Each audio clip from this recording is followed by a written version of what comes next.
First at 5. From the University of Florida's College of Journalism and Communications, you're watching WUFT News.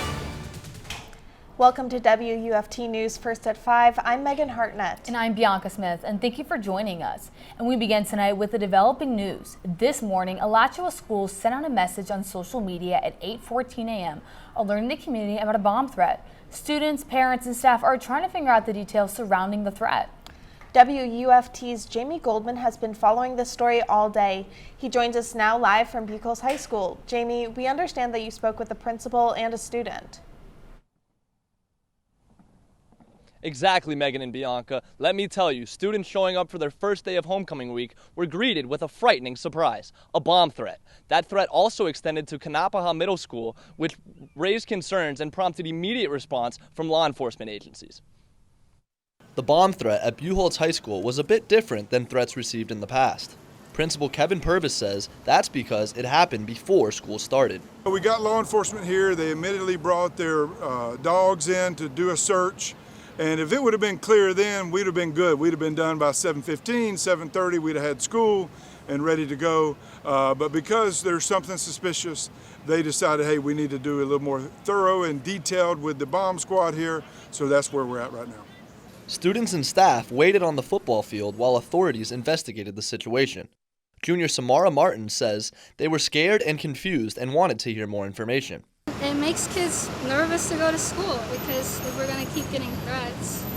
I felt like I was in danger because there was a bunch of cops and dogs and these robot things, and they were just like, you can't go into school, you have to go to the field. For the safety of the students, the school was evacuated. Parents and buses filed into the school to expedite the process.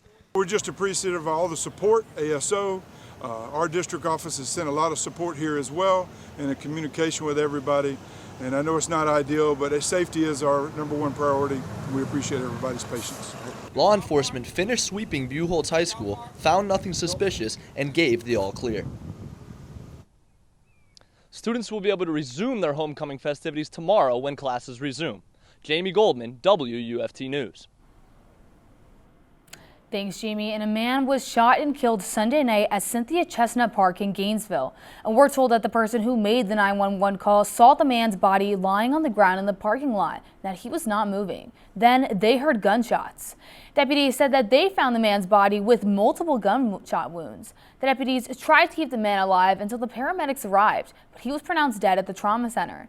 This shooting is coming after Gainesville and Alachua County officials recently declared a gun violence a crisis locally. And if you have any information, you're asked to call the sheriff's office.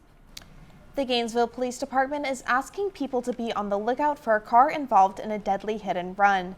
The incident happened on Friday afternoon in the parking lot of the Sam's Club on Clark Butler Boulevard. Police say a light green 2010 Hyundai Sonata hit a pedestrian who was taken to Shands, where he eventually died. Police were able to identify the vehicle through security footage. The car's license plate tag is Y490VQ. The vehicle is expected to have heavy damage on the front of the car. If you have any information, please contact the Gainesville Police Department. And deputies in Alachua County arrested a man today for distributing hate messages. The Florida Department of Law Enforcement says that 36-year-old Anthony Altick hung anti-Semitic hate banners along a bridge in Orlando. Altick is the second person to be arrested for this crime this month. And the temperatures outside haven't been feeling as hot today.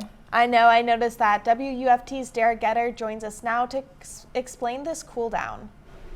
No, that's right, Megan and Bianca. It hasn't been feeling as hot today. We're at 88 degrees right now, and it feels like 88 degrees. You can see some clouds starting to build in from the east, but we're not expecting any rain this evening. Everywhere else, we're looking at temperatures at 88 degrees in the Villages, 89 in Jacksonville, and 87 degrees in Stark. Now, it's going to be a really nice evening. We'll have some light wind moving in, partly cloudy skies overnight, and we're going to start cooling down because lows tonight are going to dip into the 60s. I'll talk more about that as well as give you a quick update on the tropics in just a few minutes.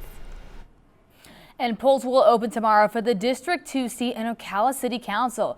The incumbent Ira Bethay Sr. is being challenged by Reginald Launders Jr. The Marion County Supervisor of Elections Office says that as of today, they have received nearly 2,000 mail-in ballots.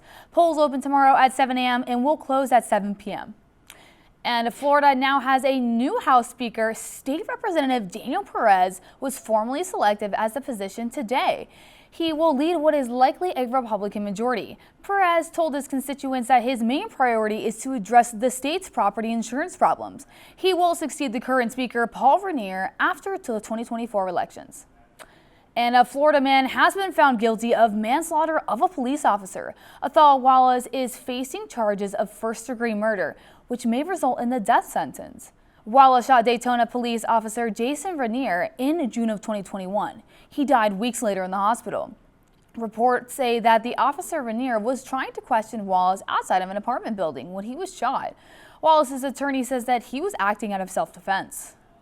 We are unbelievably grateful for the jury's work and consideration and rejection of an offense that would result in the death penalty. And the Daytona Beach Police Department released a statement calling the verdict disappointing and frustrating. The judge set a date for a sentence hearing in 60 days. Authorities are investigating a fatal shooting involving a teenage suspect who is said to have killed his mother. This happened right outside of Tampa. Hillsborough County sheriffs respond to emergency calls Sunday afternoon after seeing a man run through the neighborhood with gunshot wounds. When they arrived to the scene, they found the suspect was only 14 years old. Deputies also found the suspect's mother laid out in the driveway of their home, dead from a gunshot wound. The teenager has no prior criminal history. U.S. News and World Report announced its new official college rankings. WUFT reporter Caitlyn Schiffer has more on how this affected UF's rankings. The top 5 ranked status has ended as UF is now rated the number 6 public university. U.S. News and World Report described this as the most significant methodological change in the rankings history. Other Florida schools such as FSU and USF rankings also dropped in the newest report. This year's rankings was based on the newest methods, including first-generation success rate after college. The new ranking approach puts more stress on social mobility and student outcomes. Although UF's rankings dropped, it moved up 1 spot to number 28 among all universities in the U.S. That's what I like to hear. Go UF. And the Ocala Police Department is looking for a better way to protect pedestrians and bicyclists from drivers. This week, they will conduct what they call a high visibility enforcement operation. And officers have found 10 intersections that they say are the most vulnerable to pedestrians and bicycle-related crashes. They have a plan to have more officers in those areas to increase awareness and make sure that drivers are following the law. They will be looking for speeders and bicyclists riding at night without lights, among other violations. The operations will be run until May of next year. To see the full list of violations and the intersections, head to WUFT.org. And coming up next on WUFT's First at 5, several Americans are heading back home after being released from an Iranian prison. We'll tell you what the U.S. had to give the country in return.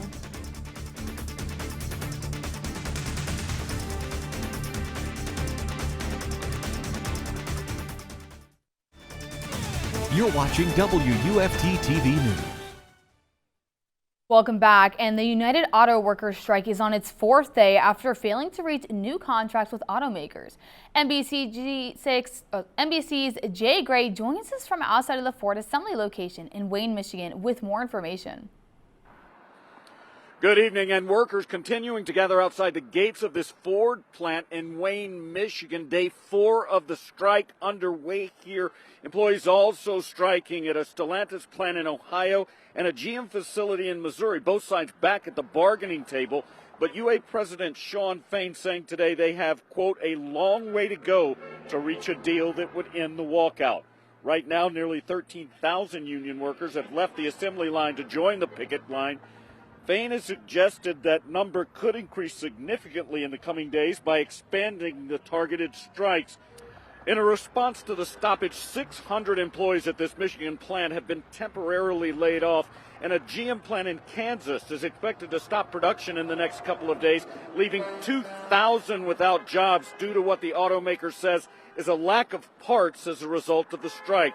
with Stellantis warning they could close as many as 18 facilities as a result of the UAW demands. A major sticking point continues to be a pay raise for workers, the union demanding a 40% increase over 4 years, 20% of that immediately. The automakers have countered, offering half of what the union has asked for.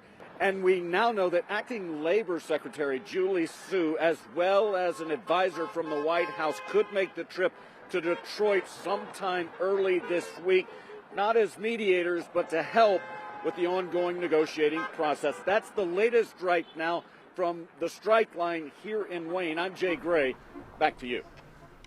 5 American prisoners were released by Iran today in a prisoner swap. They landed in Qatar this morning as part of an exchange between the U.S. and Iran. The U.S. released 5 Iranian prisoners as well as $6 billion to Iran as part of the exchange. Iran says the 5 prisoners it received were held for trying to export banned materials to Iran. Despite the deal, tensions are expected to remain high between the U.S. and Iran as they are locked in disputes over Tehran's nuclear program. And I really hope we can keep up with this cool weather, guys. I know, it's finally starting to feel just a little bit like fall. Well, we'll see that cooling over the next couple of days. I'll have an update on the tropics as well as an outlook for the cooler temperatures we're expecting all straight ahead.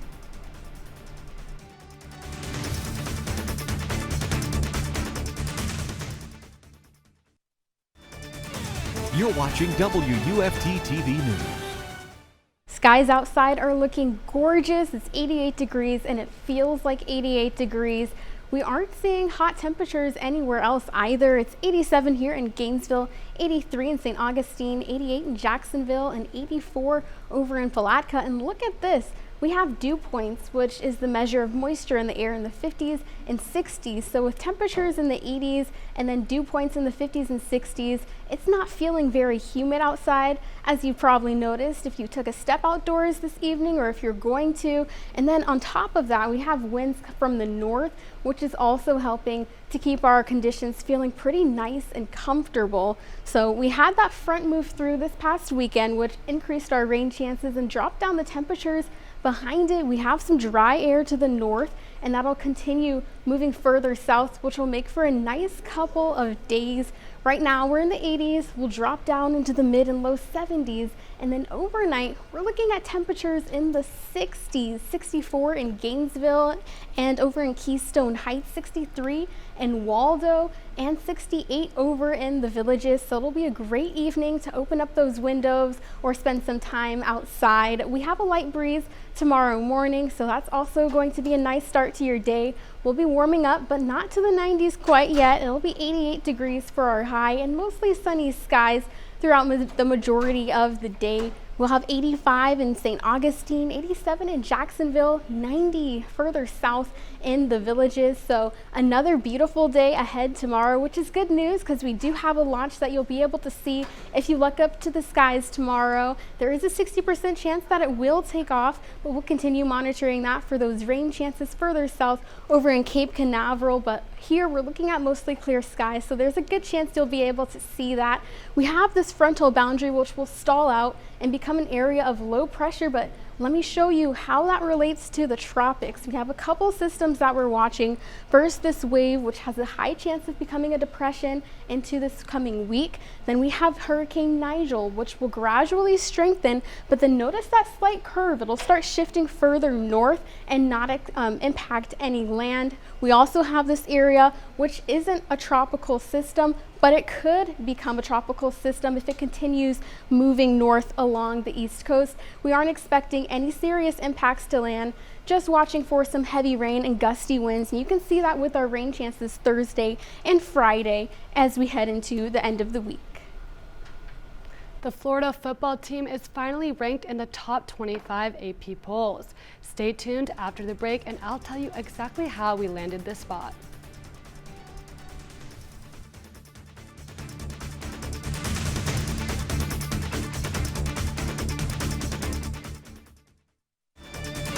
You're watching WUFT-TV News. Welcome to sports. I'm Talia Baia. The Gators football team put on a show Saturday night. The Volunteers were looking to win their first game in the Swamp since 2003. But the Gators did not let that happen. They upset the 11th ranked Tennessee 29-16. One player who truly stood out was Trevor Etienne. He had an explosive run game, finishing with 169 rushing yards and a touchdown. But it wasn't just Etienne who shined. Graham Mertz also continued his consistency on the field. He completed 19 of 24 passes for 166 yards and a touchdown. As for offense, they controlled the game. The Gators managed to have no turnovers, only 5 penalties, and held the ball for over 37 minutes. And let's not forget the support from the Gator Nation. It was a hostile environment for the Vols and the Swamp. Here is what head coach Billy Napier said about the chaotic atmosphere. It is really a unique experience in the Swamp Saturday night relative to our fans. They put on a show, right, for the entire country to see. And they impacted our team, brought a lot of energy to our players, created momentum in the game, and certainly made it very difficult for Tennessee. Up next, the Gators will host Charlotte Saturday at 7 p.m. The third-ranked Florida volleyball team clashed with #1 Wisconsin in a 5-set showdown that had everyone on the edge of their seats. And speaking of seats, it was a historic day at the O-Dome, where a record-breaking crowd came to witness the action. It was the highest attendance ever for a volleyball game at an SEC school. The Gators came in with an undefeated 8-0 record. Florida started strong, dominated the first set with a 25-15 victory. The second set was no less intense, with the Gators narrowly winning 25-22. However, the momentum shifted to the Badgers after Florida's All-American setter Alex Stuckey went down with an injury. Wisconsin took the third and fourth set, forcing a thrilling 5th set showdown. The tension was high in the final set, but it was the Badgers who clinched the match with a hard-fought 15-13 victory. Florida's offensive power was eventually distributed, with Kennedy Martin leading the charge with an impressive 13 kills. A.C. Fitzpatrick and Nadine Oakmar were far behind with 11 each. Next up, the Gators began SEC play, starting Thursday with a trip to number 24 Auburn. Moving to the NFL, the Dolphins sent the Patriots to their first 0-2 start since 2001. They took down Coach Belichick and his team 24-17. Miami's running back Raheem Mostert had a big game, rushing for 121 yards and 2 touchdowns. Tyreek Hill also found the end zone and finished with 5 receptions for 40 yards. Meanwhile, the Bucs beat down the Chicago Bears in defensive domination. It was close throughout the game, but the Bucs pulled through, winning 27-17. Tampa sacked Justin Fields 6 times, while Baker Mayfield and Mike Evans had a big game, leading Tampa to a 2-0 start. Lastly, the Jags hosted the defending Super Bowl champions but couldn't secure a win. Jacksonville fell to the Kansas City Chiefs 17-9. Patrick Mahomes looked dominant. He finished with 305 yards passing and 2 touchdowns. Meanwhile, Trevor Lawrence completed 22 of his 41 passes for 266 yards. But the Jags failed to make a touchdown. That's all for sports. Now back to Megan. And a bear inside Disney's Magic Kingdom has just been caught. Disney park officials say a bear was seen near a tree in Magic Kingdom earlier today. The My Disney Experience app showed multiple attractions closed around midday. Representatives from Florida Fish and Wildlife have caught the bear. They say the animal will be relocated to an area in or around the Ocala National Forest. I'll tell you right now, if I was a bear, I'd be making a beeline for the Winnie the Pooh land. But Derrah, it's going to be a chilly night tonight. Tell us a little bit about that. It is going to be a really chilly night tonight, Bianca. We're going to have a low in the low 60s, and we'll continue to see that trend over the next couple of days with high rain chances as we head into the tail end of the week. All right, thanks, Derrah. BBC World News is next, and the PBS NewsHour is coming up at 7. For your Florida news, as always on